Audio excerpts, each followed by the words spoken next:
Hello fellow stackers, 365 here, welcome back to my channel. So in today's video I wanted to talk to you about gold and which in my opinion is the best gold to stack. Now there's a lot of people jumping into the precious metals markets due to the recent bank closures in the US. Now I think it's a total of 3 that have currently closed now. So there is a lot of money shifting over to precious metals. People want somewhere safer to put their money and invest their money. So I just thought it was a good time to do a video on my opinions of which are the best kind of pieces of gold to stack. Now, I'm not a financial advisor, so obviously make your own decisions when you're making any financial decisions. But this is just kind of my 2 pence really into the subject. So you can see I've got a different array of sizes here on this video, ranging from the 1 gram just over here to the 1/10. Then you've got the sovereigns, you've got the quarter ounce, you've got half sovereign here, some more quarter ounces, all the way up to the 1 ounces. Now, in my opinion, the 1 ounces are the ones to avoid. Now, that might sound strange to people because that is where you get the most for your money. If you buy a 1 gram, for example, you're going to get less gold for your money than if you was to buy a whole ounce.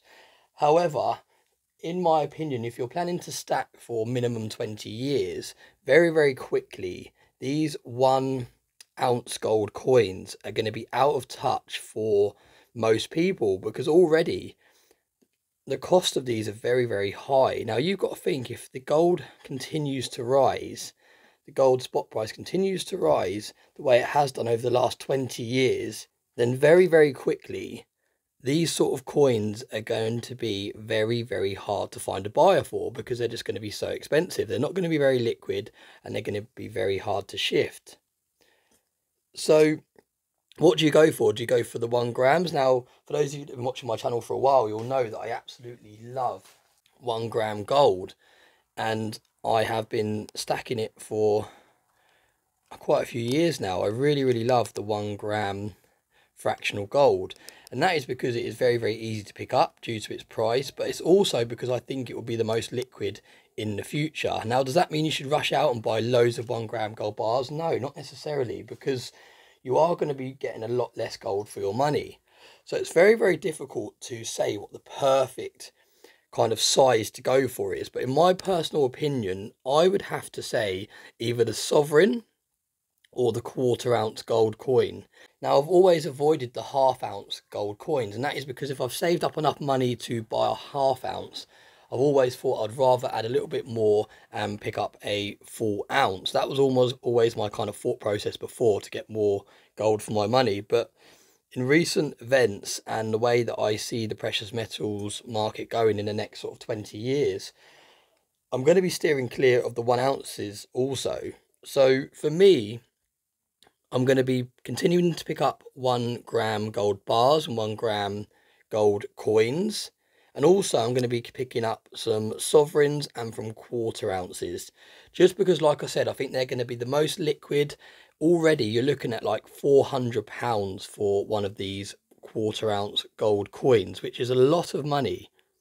So already these are becoming very, very illiquid, if you like, because £400 is not something that someone is willing to part with very, very easily.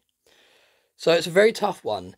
Do you go with the 1 ounce gold where you get more for your money, or do you go for the 1 gram gold, which in my opinion will be more liquid but you get a lot less for your money? I'll be going for around about the middle option, the sovereigns and the quarter ounce gold, just because I think it's a nice balance. You're not paying as much of a premium as you are for the 1 grams, but then you're not getting an item that's going to be harder to shift and less liquid in the future. So let me know what you think about this video in the comment section below. I'll be interested to hear your thoughts. It's a very hot topic at the moment, precious metals, and there's going to be a lot of new people coming to the market. There's going to be a lot of lack of experience heading into stacking. So stacking channels like myself and those of you that make content, I think we owe it to the newer stackers to kind of bring them into the community with open arms and teach them what we've learned along the way, because every person that stack precious metals, we've all learned along the way. We've all made mistakes along the way. It's the same with any investment vehicles, the same with stocks and crypto and property. Any investment vehicle, you learn along the way. You make mistakes, but a mistake turns into a lesson if you learn from it. So always remember that. Now, like I said, those of you that are making content, we owe it to the newer stackers that are coming into the community, the newer content creators that are making precious metals videos, to release, especially around this sort of time when there's going to be a flood to the market. I think we owe it to them to release these sorts of videos to help them along the way. I hope you found this video interesting. As always, thank you very much for all the support. Thank you for watching all my videos, and I hope you have a nice day. Now, I was just packing up everything from that video and putting everything back into their capsules.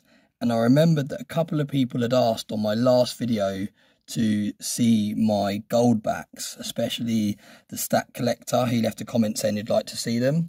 So I'm going to set the camera back up and we're going to have a look at the gold backs now.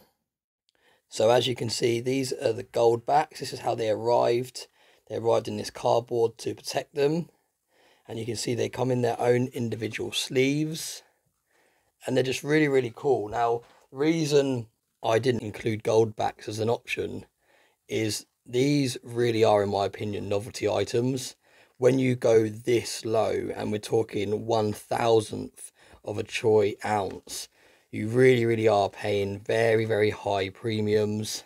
And in my opinion, these are novelty items. I've said it before, gold is gold, but when it does come to gold backs, I do think that you are really going too low in terms of fractional. Don't get me wrong, I think these do have a place in your stack as a kind of novelty item, a collector's item, but in terms of actually stacking gold in weight, I would probably avoid these. I only really picked these up just to have a look at them and to kind of showcase them on this channel really. But you can see they're actually made out of gold, very similar to the silver note I showed off yesterday. I will take one out, but you've got to be very, very careful because you've got to think gold is already a soft, malleable metal, and when it is this thin, although it looks beautiful, it's very, very fragile. This would rip very easily. So yeah, let me know what you think about gold backs. Do you think these really are just too much of a fractional to have a place in your stack? And if you think the premiums are high on the 1 gram gold, then you're really, really gonna want to steer clear of one of these. But nevertheless, like I said, they are cool for the collection. They are cool for the stack as a kind of novelty item and kind of like a collector's item.